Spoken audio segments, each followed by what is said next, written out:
बिस्मिल्लाहिर्रहमानिर्रहीम। अस्सलाम वालेकुम। मैं हूँ डॉक्टर जमूरा दवान और मेरे साथ हैं डॉक्टर फारूक हसनान।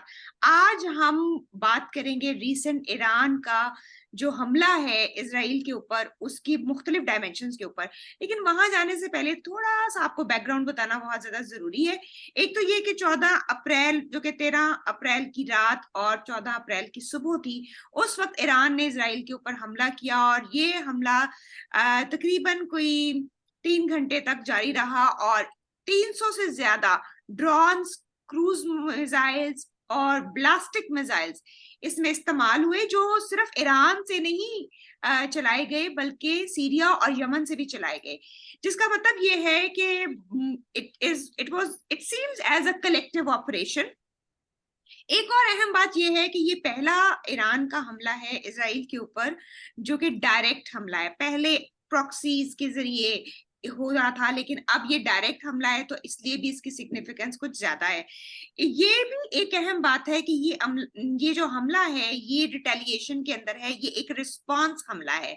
रिस्पांस हमला कैसे है कि सीरिया के अंदर जो ईरानियन एम्बेसी है उस पर हमला किया गया तकरीबन पिछले हफ्ते इसराइल की तरफ से, और उन्होंने मोहम्मद रजा जाहिदी जो उनके एम्बेसी के जो उनके कमांडर हैं उनको उन्होंने शहीद कर दिया। उसके जवाब में ईरान ने ये इस वक्त हमला किया है।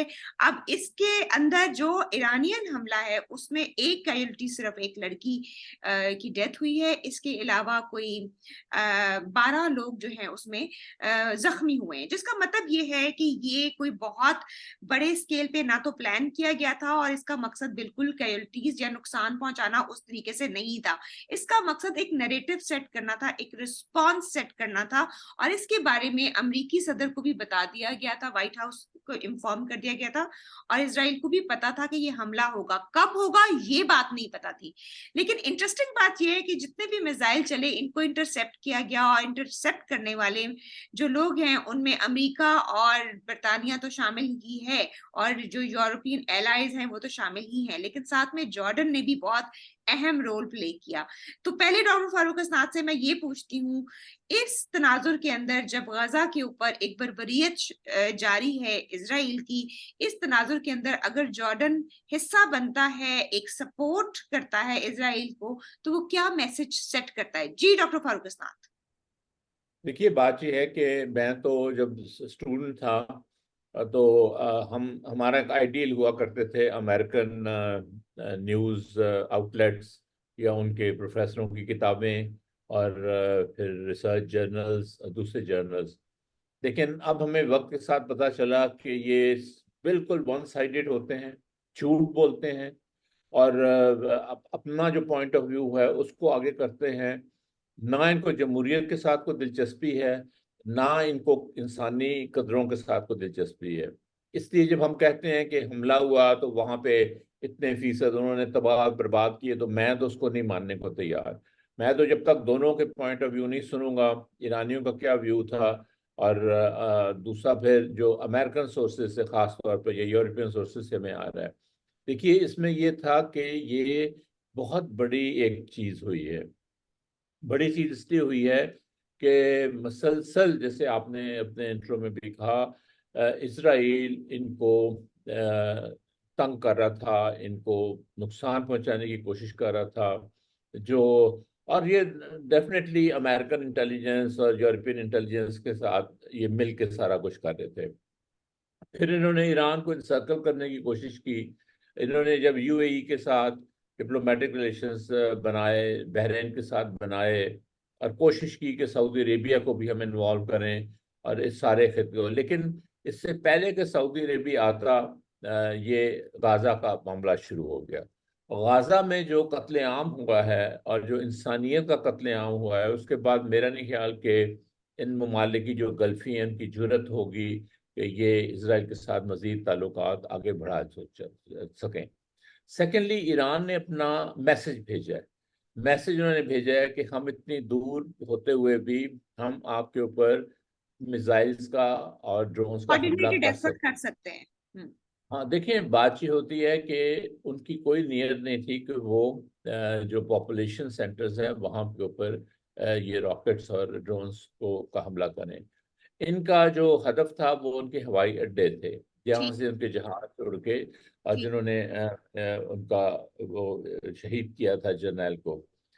दूसरी बात आपने कही कही जॉर्डन वगैरह की। देखिए जॉर्डन जो है, वहाँ पे जॉर्डन ने बड़ी खतरनाक खेल खेली है। जॉर्डन की 50% आबादी फलस्तीनी है, हम्म। और इस वक्त फलस्तीनियों के साथ जो जुल्म हो रहा है और फलस्तीनी के खून के आंसू वो रो रहे हैं, अब वो शदीद गुस्से में हैं, हम्म। बेबस हैं लेकिन गुस्से में हैं। लेकिन जो बाहर फलस्तीनी हैं, गल्फ में सेटल हुए हुए हैं, लेबनान में हैं, जो जॉर्डन में हैं, वो भी, उनको भी उतना ही गुस्सा है जब वो देख रहे हैं कि वहाँ पे क्या हो रहा है। तो इसलिए ये जॉर्डन ने रिस्क लिया, जॉर्डन को ये नहीं करना चाहिए था। दूसरी बात आप मत भूलिए कि ईरान ने वार्निंग इशू की है। हाँ, मैं एक और बात करूं जो आपने शुरू में कहा था, 72 घंटे पहले ईरान ने ऐलान कर दिया था कि हम हमला करने लगे हैं। हम्म। हम्म। ये जो मिसाइल्स हैं या ड्रोन्स हैं, इनको पहुंचते हुए को 3 घंटे किसी को लगे होंगे, किसी को 2.5 घंटे लगे होंगे, किसी को और रास्ते में ही होंगे। तो पहले से इनको पता था। अब बल्कि फायर करने से पहले ही, ये कार्रवाई से पहले ही उन्होंने सबको बता दिया था। हम्म। और फिर जो हमसाया ममालिक हैं, जैसे तुर्की है, इराक है दूसरा, उसको भी इन्होंने इन्फॉर्म कर दिया था। इससे पहले आपने बात की थी, देखिए ये मत भूलिए, इससे पहले हुतीस ने इनकी जो शिपिंग लाइंस हैं, जो इजरायली इंटरेस्ट की, उनको बहुत डिस्टर्ब कर दिया था रेड सी में। उन्होंने वहां इन पे हमले किए थे, इनके बहरी जहाज़ों पे, और कई आप मर्तबा किए स्ट्रेट थे। ऑफ हॉर्मूज की बात कर रहे हैं? नहीं, मैं रेड सी की बात कर रेड रहा सी हूँ, की बात। रेड सी। वो हूती बहुत देर से ये कर रहे थे, और उन्होंने ईरान जो इसराइल की जो लाइन है कॉमर्स की और बिजनेस की, वो काफी इसको डिस्टर्ब की थी। हम्म। लेकिन होता ये है कि जब आप इस तरह खतरात बढ़ा देते हैं बहरी जहाज़ों के लिए, तो फिर इंश्योरेंस कंपनीज भी अपना प्रीमियम बहुत बढ़ा देती हैं। हम्म। जब इंश्योरेंस कंपनीज प्रीमियम बढ़ाती हैं, तो फिर जो मैन्युफैक्चरर्स हैं जिनका वो माल लेके जा रहे होते हैं, वो भी अपनी कीमतें बढ़ा देते हैं। ठीक है। इससे सारी मार्केट जो है वो डिस्टर्ब हो जाती है। सेकेंडली, ये तो रेड सी है। दूसरा जो गल्फ है, जहां से यूएई का कोई रास्ता ही नहीं है, हम्म। कतर का कोई रास्ता ही नहीं है, कुवैत का कोई रास्ता नहीं है, सिवाय कि वो इस रास्ते से, स्टेट ऑफ हॉर्मस से होके इनकी शिप्स जाएं, चाहे वो तेल से भरी हुई हो या उसमें गैस हो या सिलेंडर्स हो गैस के, या कोई भी हो। तो हम्म। वहां पे भी अगर ईरान चाहे तो वो इनको रोक सकता है। लेकिन ये इसमें शामिल नहीं हुए।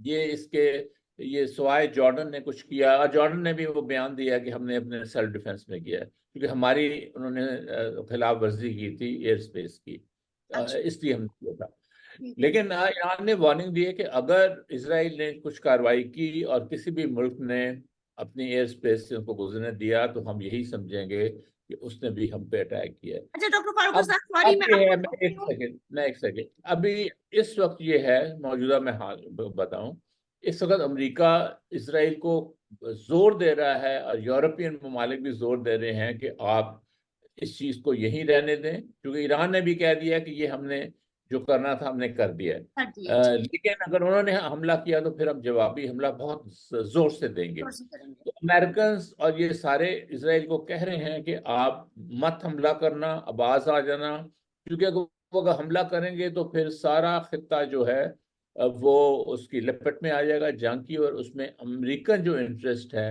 और यूरोपियन इंटरेस्ट है, उनको शदीद खतरा लाक हो जाएगा। ठीक है डॉक्टर फारूक उस्ताद, एक सवाल बहुत अहम है इस वक्त। पूरी जो मुस्लिम उम्मा है या जितने मुसलमान जहां भी रहते हैं, इवन अमेरिका में रहते हैं, यूरोप में रहते हैं, वो ये कह रहे हैं कि ईरान के इस एक्शन से ऐसा नहीं हो रहा कि जो फोकस था पहले गाजा के ऊपर, वो अब ईरान वर्सेस इसराइल हो गया है, जो जो कि पैलेस्टीनियन कॉज के लिए एक नुकसानदेह है। Do you think? लेकिन फलस्तीनी के लिए क्या ये कर रहे थे? कोई भी मुल्क क्या कर रहा था? कुछ भी नहीं। सब उनको लोग वो आवाज बैठे हुए उठाई थी ना। सिर्फ आप गाने गाने बना रहे थे, उनके तराने। वो देखो उनको वो मार रहे थे, उनके बच्चों को मार रहे थे। आपको पता है क्या कैजुअलिटी फिगर है? 35,000, उनमें से 20,000 बेबीज हैं। बेबीज नहीं हम कहते, हम्म। शीरख्वार बच्चे लेकिन इसका और पहला मासूम क्या बच्चे। फलस्तीनियों के ऊपर नहीं होगा? उनके ऊपर जो बर्बरियत है वो बढ़ेगी नहीं? एज पर भी इससे एज ज्यादा, अ रिस्पॉन्स बाय इजराइल। इससे ज्यादा क्या बढ़ सकती है? इसके इसके बाद कोई लेवल है बढ़ने की? नहीं, आप उनको फाके मार रहे हैं, आप उनको अस्पतालों को आपने मलिया मेट कर दिया है, उनके स्कूलों को मलिया मेट कर दिया है, उनके घरों को मलिया मेट कर दिया है। फिर आप उनसे खेल रहे हैं। कभी आप कहते हैं कि आप नॉर्थ की तरफ, साउथ की तरफ चले जाएं तो आप सेफ हैं। वो साउथ की तरफ जाते हैं, वहां बमबारी शुरू कर देते हैं। फिर कहते हैं रफा की तरफ जाएं, जो कि बॉर्डर इलाका मिस्र के साथ। जब वो वहां जाते हैं, वहां बमबारी। इनके साथ तो उन्होंने फुटबॉल बनाया हुआ है इंसानी खोपड़ियों का। इसलिए आपको वो नहीं फर्क नहीं नहीं पड़ता। ऐसे नहीं। ये जरूर फर्क पड़ेगा। देखो मैं आपको एक छोटी सी बात बता दूं। चाहे हुक्मरान जो हैं, चूंकि वो अपनी बका के लिए और अपने फायदे के लिए, जैसे हमारे पाकिस्तान के हुक्मरान हैं, चाहे वो साथ कितनी में ही, बाद में आएंगे अभी। नहीं नहीं, मैं चलो दूसरे जो हुक्मरान हैं, चाहे वो कितनी ही क्यों ना अपनी ये सर्दमोहरी दिखाएं, क्यों ना वो अंदर से इसराइल के साथ मिले हुए हों अपने जाती मफाद के लिए, जो स्ट्रीट होती है, जो अवाम होते हैं, जो आम लोग होते हैं, वो यकीनन यकीनन यकीनन ईरान के साथ हैं। चूंकि इसराइल एक गासिब और जालिम और जाबिर मुल्क है, इसलिए उनकी हमदर्दियां ईरान के साथ है। और यहाँ पे फिर टकराव पैदा होता है, एक सोशल जिसको कहते हैं कॉन्फ्लिक्ट, अवाम के दरमियान और रूलर्स के दरमियान, जो ज्यादा देर नहीं चल सकता। ये कहीं ना कहीं ये लावा फट जाता है। ठीक है। अच्छा, लेकिन यहाँ पर आखिरी एक कमेंट करने के बाद हम पाकिस्तान के ऊपर आते हैं। आखिरी कमेंट ये है कि जब ये इजराइल का रिस्पांस आता है तो ना सिर्फ तेहरान में एक बाइक रैली निकलती है इसको सेलिब्रेट करने के लिए, बल्कि गजा के अंदर भी देखा जाता है कि लोग अल्लाह अकबर के नारे लगाते हैं और बाहर आ जाते हैं कि at least somebody is supporting them, और at least somebody is taking any step, no matter वो रिस्पॉन्स है या वो उसकी जो हदफ है वो छोटा है या वो बहुत इस नियत से नहीं किया गया कि कैजुअलिटीज की जाएं, लेकिन it is building a narrative. So इसके बाद अब मुझे डॉक्टर फारूक हसनाद आप ये बताएं कि पाकिस्तान का ये जो फुसफुसा सा रिस्पॉन्स आया है उसको आप कैसे देखते हैं? कि क्या वैसे तो पाकिस्तान के रिस्पॉन्स की इस वक्त इंटरनेशनल एरिना में कोई भी अहमियत नहीं है, क्योंकि हमारे इंटरनल इतने ज्यादा प्रॉब्लम्स चल रहे हैं, लेकिन आप मुझे बताएं कि रिस्पॉन्स आया क्या है और उसको आप कैसे देखते हैं? देखिए, उससे पहले मैं छोटी सी एक और बात भी बता दूं। जब ये इस किस्म के हमले हुए ना, ये बहुत बड़ा हमला था, कई घंटे ये जारी रहा था। और द वेरी फैक्ट के मिसाइल्स गिर रहे हैं और जो ड्रोन्स हैं वो गिर रहे हैं, और फिर फियर ऑफ द अननोन भी होता है कि हाँ व्हाट जी, नेक्स्ट। और बिल्कुल। ये इसराइली उसमें से गुजर चुके हैं। जब हमास ने इनके ऊपर हमला किया था और कई सौ वो उनको होस्टेज भी बना के ले गए थे, आप फिर रात को सो भी नहीं सकते कि पता ठीक। नहीं जरा सा भी आवाज आएगी ना, कोई पटाखा भी चलेगा, तो आप समझेंगे पता नहीं हम पे हमला हो गया। एग्जैक्टली। ये जो स्टेट ऑफ फेयर फियर की होती है ना, ये कौमों को कमजोर करती है। उससे ये होगा कि बहुत से इजरायली, हम जानते हैं 50% से ज्यादा इजरायली डुअल सिटीजन हैं, तो अमेरिकन और कनेडियन और यूरोपियन सिटीजन भी हैं। ये भाग जाएंगे यहाँ से। ये जब भाग जाएंगे तो जो माशरा है वहां पे इन्वेस्टमेंट, हाँ दूसरी बात है, वहां पे अब कौन इन्वेस्ट करेगा? इसलिए कि एक जंगी वो एक थिएटर बन चुका है। वहां पे इनको नुकसान होगा, इनके लोगों का मोरल नीचे होगा। और जो इनविंसिबिलिटी जिसको अंग्रेजी में कहते हैं, यानी पहले तो ये कहा जाता था ना, हमारे अपने लोग भी मिला के कि ओ इजराइल इतना मजबूत है, ओ जी किसी की जरूरत नहीं उस पर हमला। वो खत्म हो गई कहानी अब। वो खत्म हो गई। पहले उन्होंने, हमास वालों ने खत्म की, अब ईरान ने खत्म कर दी। तो इसलिए वो डरे डरे से वो रहेंगे और वो बात नहीं रहेगी। तो इससे माशरा आप देखेंगे अंदर से टूट फूट का शिकार हो जाएगा इसराइल का। इसका एक है। अब मैं पाकिस्तान, देखिए पाकिस्तान ने इसराइल का नाम भी नहीं लिया। ये फॉरेन ऑफिस ने एक फुसफुसा सा बयान दिया है, टिपिकल, सीज फायर कर लो, सिक्योरिटी काउंसिल ने कुछ नहीं किया, उनको करना चाहिए, इस किस्म के उन्होंने बयान दिए हैं। उनको ये कहना चाहिए था कि हम पसंद करेंगे, हमारी तरजीहात में ये होगा कि अगर लड़ाई मजीद आगे ना बढ़े। लेकिन ईरान हमारा हमसाया है। अगर ईरान को कोई नुकसान पहुंचता है तो हम समझते हैं कि वो हमें भी नुकसान पहुंचेगा। दूसरा, हम नहीं ये बर्दाश्त करेंगे कि हमारे बॉर्डर्स के ऊपर एक जंगी कैफियत पैदा हो।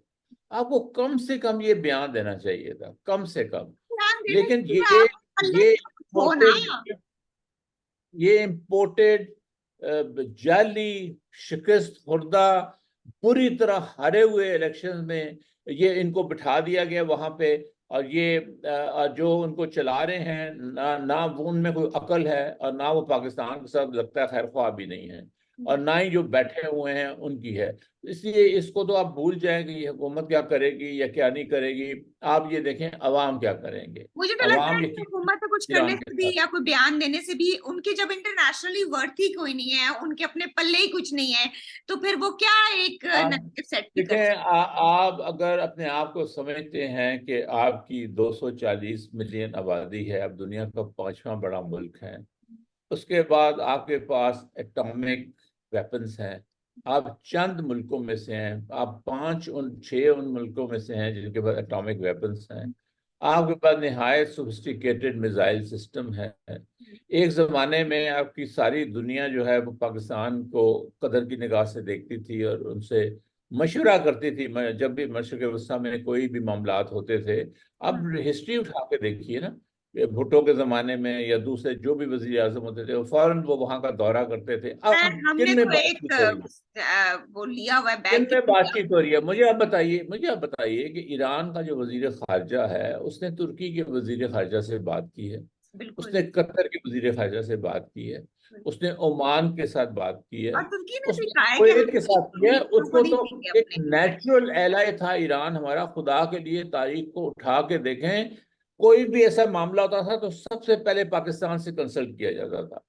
एक बात भी पाकिस्तान से उन्होंने नहीं डिस्कस की, इससे पहले भी नहीं की थी, अब भी पाकिस्तान नहीं की की। इतने इश्यूज हैं इस वक्त, करंटली पाकिस्तान अपने मसाइल में खुद ही इतना उलझा हुआ है और उनको कॉम्प्लिकेट कर रहा है। हर रोज ये अपने मसले को मजीद कॉम्प्लिकेट करते हैं, तो इसकी नहीं, पोजीशन आप बताएं ना कि कॉम्प्लिकेट कौन कर रहा है। कॉम्प्लिकेट अगर जिस तरह इलेक्शंस हुए थे, चाहे वो डिलेड हुए थे, कॉन्स्टिट्यूशन की धज्जियां उखेड़ दी गई थी, वायलेट किया गया था, 90 डेज एक्सीड कर गया था, हुए तो थे।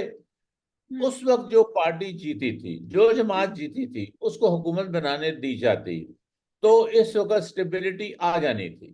इस वक्त चूंकि सेंटर में आपके पास 2/3 मेजोरिटी इन्होंने जीती है, पीटीआई ने, ये सारी दुनिया कह रही है 2/3 मेजोरिटी, यानी ये आइन को भी ये कर सकते थे अमेंड। उसके बाद पंजाब में इनकी हुकूमत होनी थी, इनका सदर होना था, इनका जो स्पीकर होना था, डिप्टी स्पीकर होना था, सेनेट में इनकी अक्सरियत हो जानी थी, और एक स्टेबिलिटी, और पंजाब में इनकी हुकूमत होनी थी, तो ये एक स्टेबिलिटी आ जानी थी। हाँ, मत भूलिए कराची से सारी सीटें ये जीते थे, 4 सीटें बलूचिस्तान से जीते थे। यानी एक वफाकी मजबूत पार्टी जब हुकूमत में आती तो वो बहुत कुछ कर सकती थी, और पाकिस्तान का नाम भी वो बुलंद कर सकती थी, एक मजबूती भी दे सकती थी, और इक्तसादी तौर पे भी आगे बढ़ा सकती थी।